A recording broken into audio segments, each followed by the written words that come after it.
começando então nossa aula, né, sobre cinemática. O nosso capítulo 1 fala da introdução ao estudo de mecanismos, né? Lembrando que a gente está usando como referência o nosso livro do Mabir, né, que é Mecanismos e Dinâmica das Máquinas, e também o livro do Stigler, né, que é Teoria das Máquinas e Mecanismos, né? São os nossos dois livros de referência para esse conteúdo.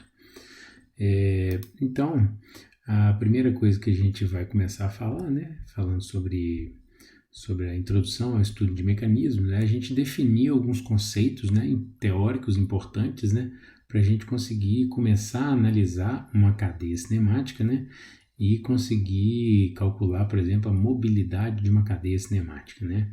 Então, a primeira definição que a gente vai estudar é com relação ao que é uma cadeia cinemática, né. Então, a definição ela é dada da seguinte forma: uma cadeia cinemática consiste em ligações, né, ou barras, né? Então esse termo aqui, ligações, ele é usado, né, porque ele vai representar todas as barras, né, que compõem, né, o mecanismo ou a cadeia cinemática. E você também tem que lembrar sempre de incluir o solo, né, o ponto fixo, né, que essas barras vão estar conectadas, né. Então elas conectadas entre si por meio de juntas, né, para formar cadeias abertas ou fechadas, né? Então, basicamente, para eu entender ali a cadeia cinemática, eu tenho que entender quais são os tipos de ligações que eu posso encontrar e quais são os tipos de juntas, né, que a gente vai encontrar nessas cadeias cinemáticas para poder analisar mais a fundo essa cadeia cinemática, né?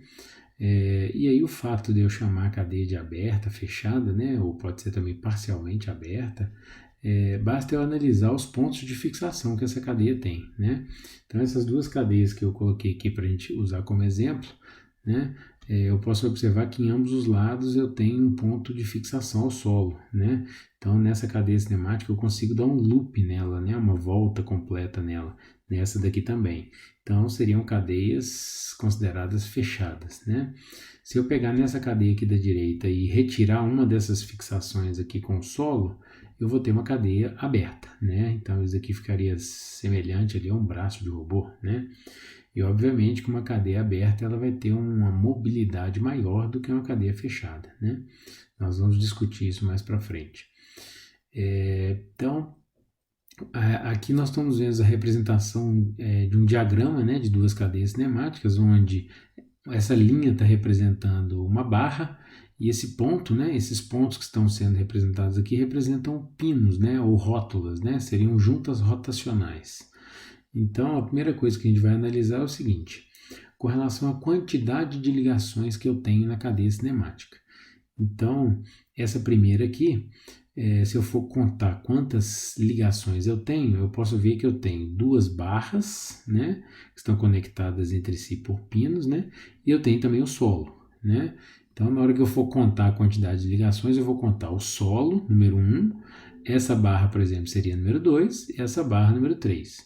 Quando o solo aparece novamente, eu não preciso contá-lo novamente, eu conto ele apenas uma vez. Não posso esquecer de contá-lo, mas eu conto apenas uma vez o solo.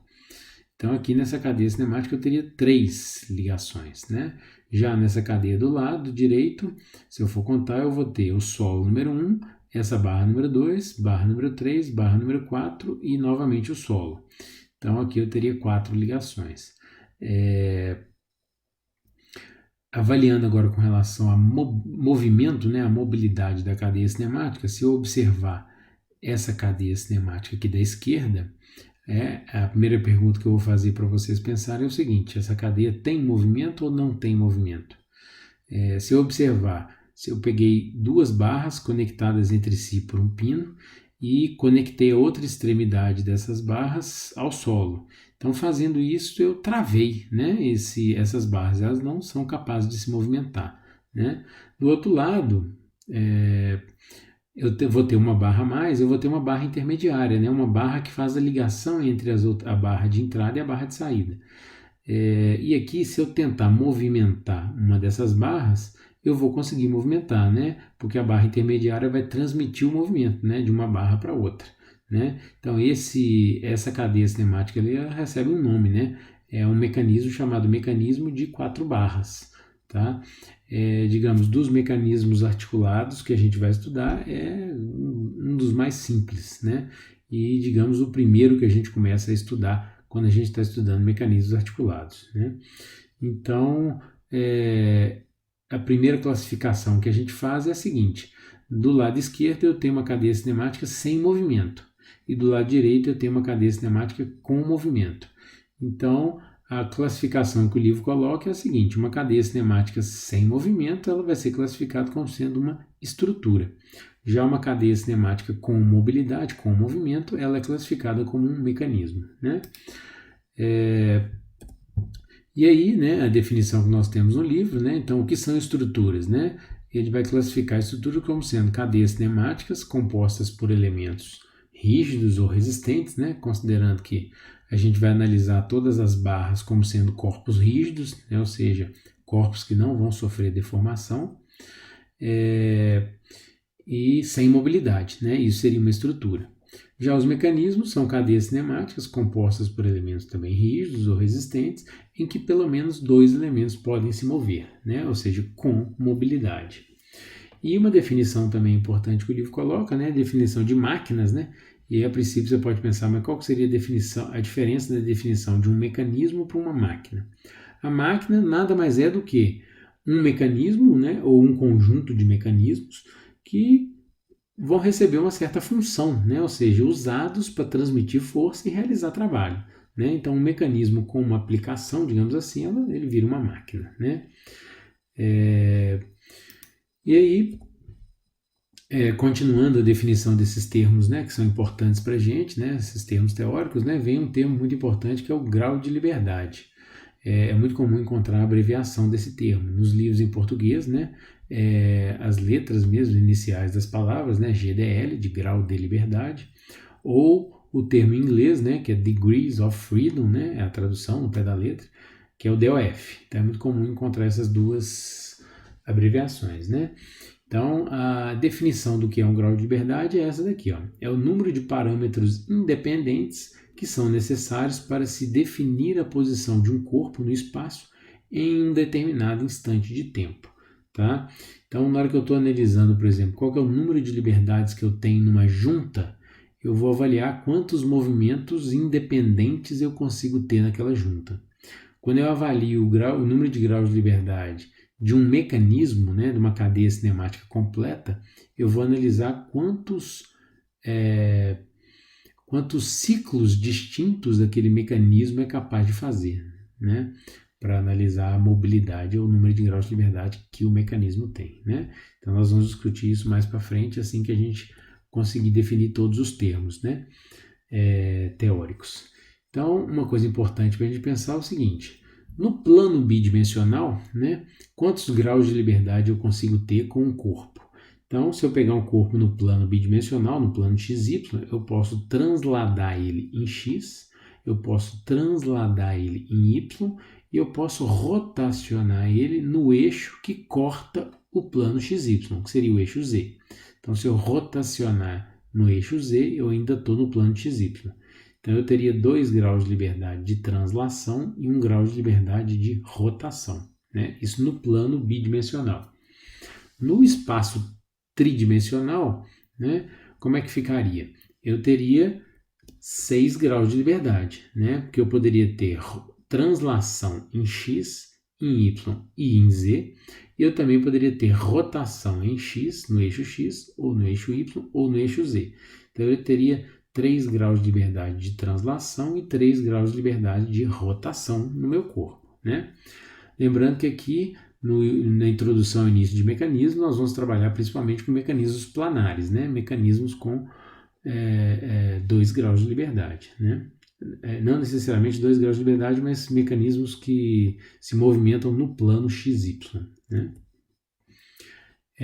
A definição também, né, com relação a corpo rígido, né, como a gente já tinha comentado, um corpo rígido é aquele corpo que não sofre deformações em nenhuma de suas direções.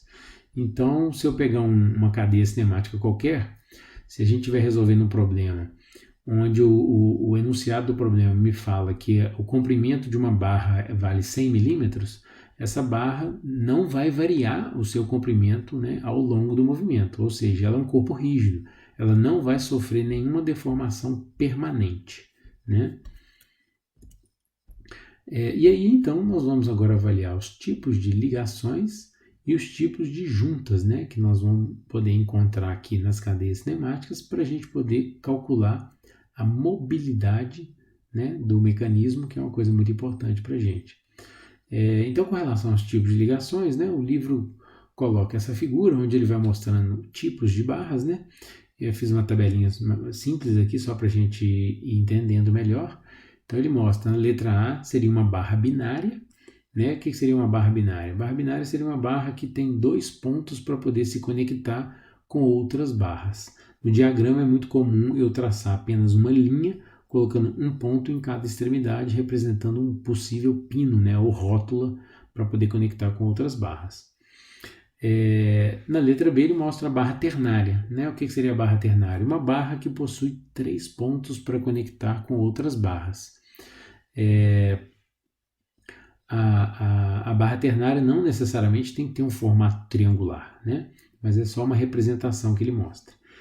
No diagrama que nós vamos encontrar nos livros, é muito comum ou ele pegar, por exemplo, no caso, no formato triangular, fazer esse triângulo todo preenchido, né? Achurado, né?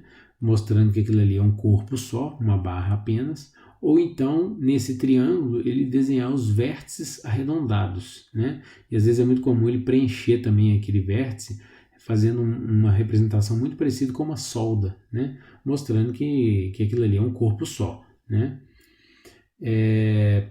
Na letra C ele mostra uma barra quaternária, né?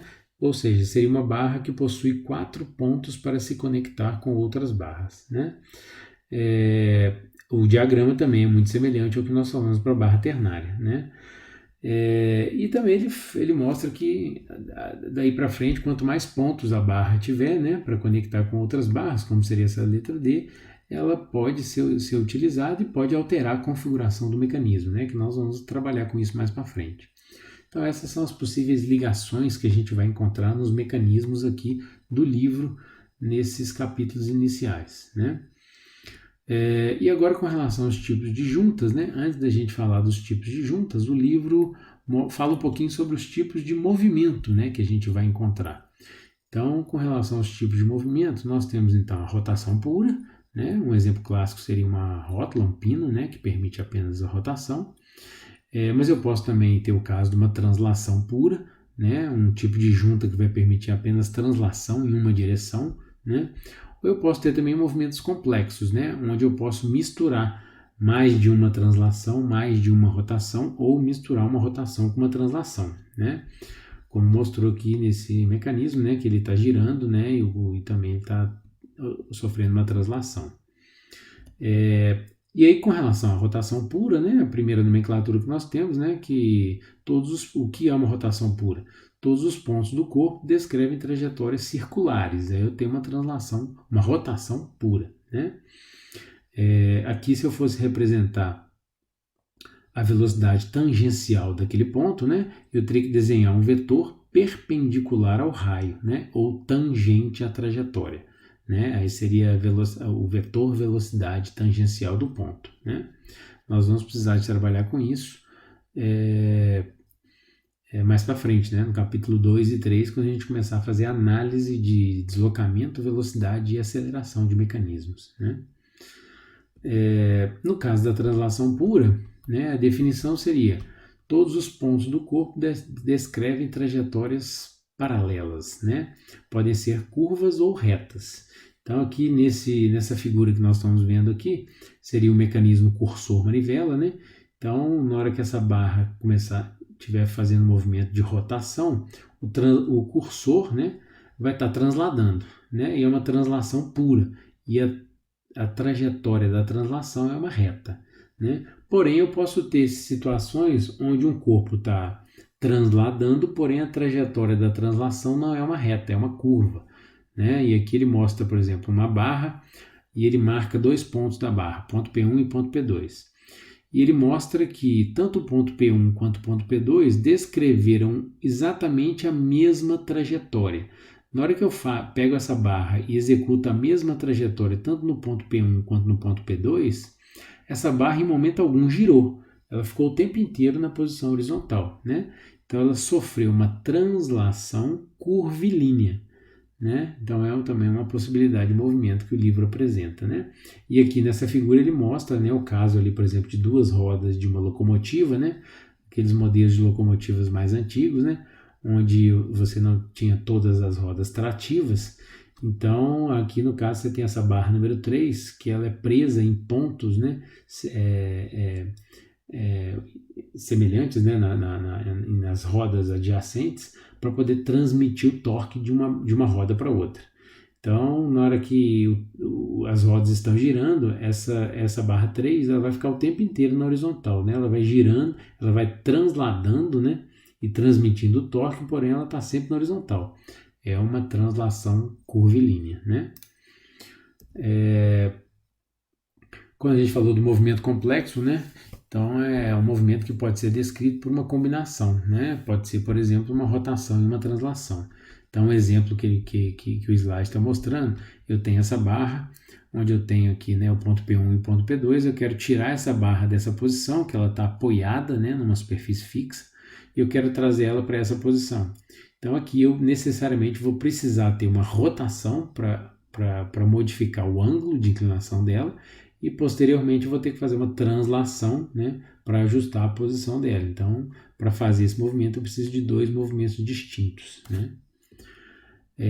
E aqui a gente começa a apresentar os tipos de juntas, né, que a gente vai deparar aqui no nosso livro. Então nós temos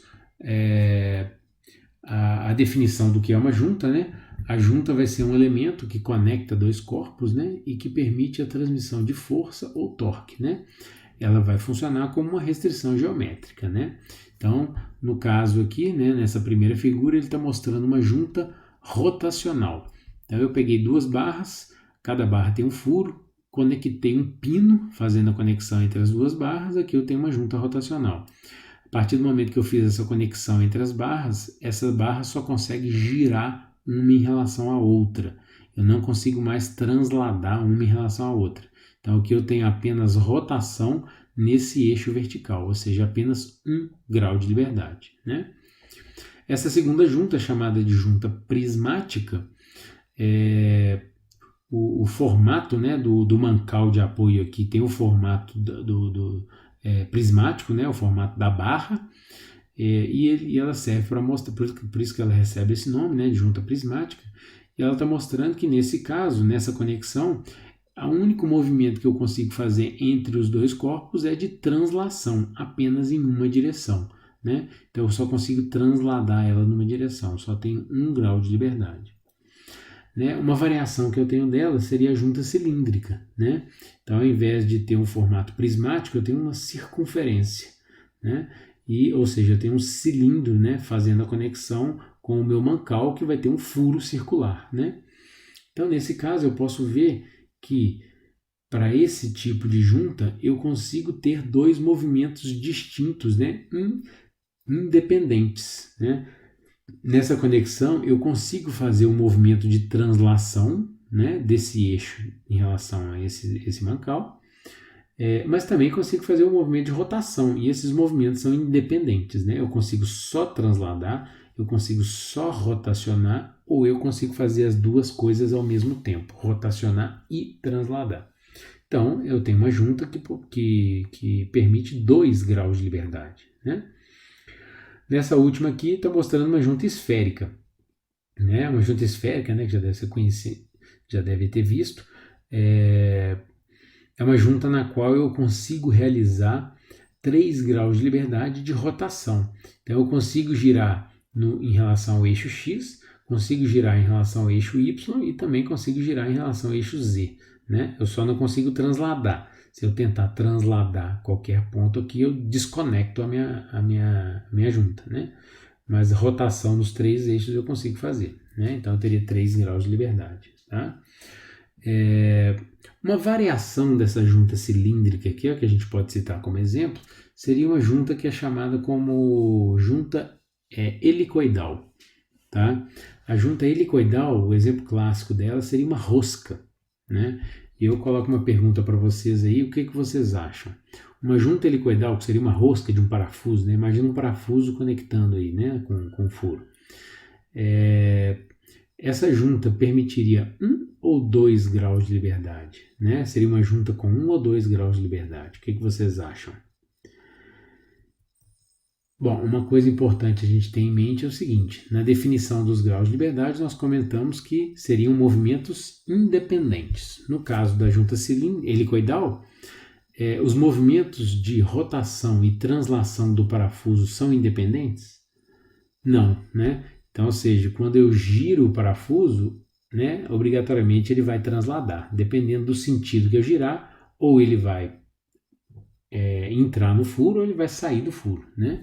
Então, no caso da junta helicoidal, né, aqui a gente tem uma tabelinha onde a gente consegue mapear bem ali, ó, o tipo de junta e quantos graus de liberdade ela permite e qual é a variável, né, desse grau de liberdade, se é um deslocamento ou um ângulo. A junta helicoidal, que seria o caso da rosca, né, é uma junta que só permite 1 grau de liberdade, tá? O grau de liberdade da junta helicoidal seria a rotação, o ângulo, tá? Porque quando você vai, por exemplo, prender um parafuso, você não tenta transladar ele, né? Você gira. Então você gira com a chave de fenda, com uma chave qualquer, ele vai consequentemente transladar, né? Então o grau de liberdade da junta helicoidal seria exatamente a rotação, tá? Continuando nossa tabela, né, a gente tem outros exemplos, né, a junta universal, tá? Nós vamos estudar lá no capítulo 2, né, essa junta universal, a junta de Hooke, né? Então é uma junta onde eu tenho 2 movimentos de rotação e esses movimentos de rotação estão em eixos independentes. Então, basicamente, se eu quero transmitir rotação entre 2 eixos que não estão alinhados, né, a junta universal consegue fazer isso, né? Então ela permite 2 graus de liberdade, seriam 2 rotações, né, que ela permite. A junta plana, né, ela é caracterizada como uma junta que permite os movimentos no plano bidimensional, ou seja, uma junta que vai permitir 2 deslocamentos e uma rotação, né? Então tem 2 graus de liberdade de translação em x e em y e também uma rotação, tá? A junta esférica, que a gente já comentou, né, vai permitir 3 graus de liberdade de rotação, 3 ângulos, né? E aqui tem um tipo de junta muito importante para a gente, que é o contato, tá? Então, o contato é muito importante a gente analisar se a gente vai ter ou não escorregamento ou deslizamento, tá?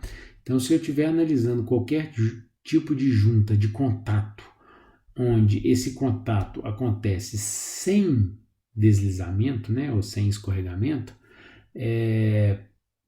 eu só tenho 1 grau de liberdade, tá? E se eu tiver um contato com escorregamento, então eu vou ter tanto rotação entre as superfícies quanto deslizamento entre as superfícies. Então, nesse caso, são 2 movimentos distintos, né? Seriam 2 graus de liberdade, tá? Aqui o exemplo da roda, né? Eu posso ter uma roda movimentando em relação ao solo com ou sem escorregamento. Se estiver movimentando sem escorregamento, se eu puder afirmar que é sem escorregamento, eu vou ter 1 grau de liberdade. Se tiver escorregamento, né, imagina um carro arrancando e patinando a roda. E aí, então, com escorregamento, seriam 2 graus de liberdade, né? 2 exemplos aqui que nós vamos deparar muito no livro, que seria um par de engrenagem, né? O contato entre os dentes de um par de engrenagem ocorre deslizamento entre os dentes, então seria o contato com escorregamento. No mesmo jeito, o contato, né, de um disco de uma came com um seguidor, né? Então ali mesmo, nós vamos estudar isso mais detalhado lá no capítulo 3, né? Mas nós vamos ver que na grande maioria das vezes eu não consigo garantir que eu vou ter só rotação ou só deslizamento. Então acontece as 2 coisas, né? Então eu vou considerar um contato com escorregamento. Então seria 2 graus de liberdade, né? E por último, né, a definição dos pares cinemáticos, né? Isso é uma coisa muito importante, porque nós vamos usar isso para poder calcular a mobilidade da cadeia cinemática. Então essa definição que nós temos ali, pares cinemáticos, nós vamos definir dois tipos de pares cinemáticos. Primeiro, os pares cinemáticos inferiores. Tá? O que é um par cinemático inferior? Qualquer junta que permite apenas 1 grau de liberdade. Tá? Exemplos que a gente já viu. Articulações que permitem rotação pura, pinos ou rótulas. Né? Juntas prismáticas que permitem translação pura, só 1 grau de liberdade. Então é um par cinemático inferior.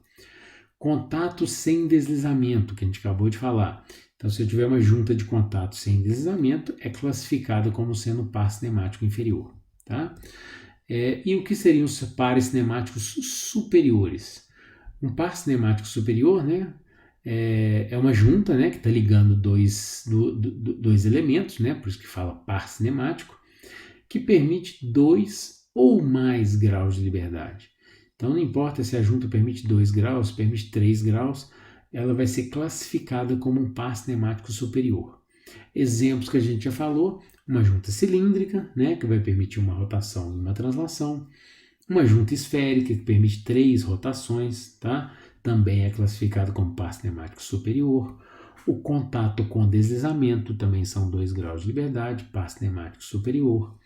E o livro apresenta um tipo de junta também interessante, que é a junta garfo. Tá? O que é a junta garfo? Aqui a gente tem um desenho bem simples para a gente tentar entender.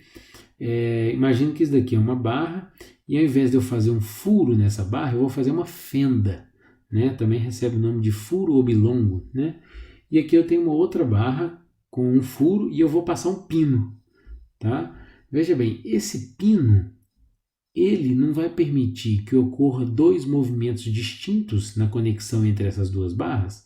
Então essa barra vai ser capaz de girar, mas também vai ser capaz de transladar, porque ela não está presa num furo, ela está presa numa fenda. Né? Então aqui eu teria 2 graus de liberdade, uma rotação e uma translação. Né? Então esse tipo de junta, né, que muitas vezes recebe o nome de junta garfo, ela é classificada como um par cinemático superior também. Tá? E esses termos aqui, ó, de ciclo, período e fase também são muito importantes para a gente poder entender bem o que a gente vai estudar daqui para frente. Né? Então, quando a gente fala de ciclo, né, o que é o ciclo do mecanismo? É o percurso do movimento, né, que o mecanismo vai estar executando. Tá? Período, né, é bem simples de analisar também, é o tempo necessário para executar aquele ciclo. Né? E por último, né, o que seria essa fase do movimento? Então, quando eu falo fase do movimento, são as posições relativas do mecanismo em um determinado instante de tempo. Né? Então, quando eu desenho um mecanismo qualquer, a posição que eu desenhei as barras desse mecanismo é uma fase que esse mecanismo vai estar. Se eu girar um pouquinho o mecanismo, as barras vão mudar de posição. Aí eu tenho uma outra fase do mecanismo. Né? Quando a gente estiver fazendo cálculo de velocidade, de aceleração em mecanismos, nós vamos estudar muito isso. Né? Eu vou desenhar o mecanismo numa certa posição e eu vou calcular qual que é a velocidade e aceleração que ele vai ter naquela fase. Né? Aí eu posso até pensar, mas espera aí, se eu girar um pouquinho o mecanismo, ele vai mudar. Sim, mas aí eu estou em outra fase. Tá? Então nós vamos fazer muito isso aí mais para frente. Tá? Bom, aí a gente já definiu bastante parâmetros teóricos que a gente precisava ter, né? E agora a nossa próxima aula vai ser sobre mobilidade. Nós vamos aprender a calcular a mobilidade da cadeia cinemática, tá certo? Mas isso vai ser na próxima aula.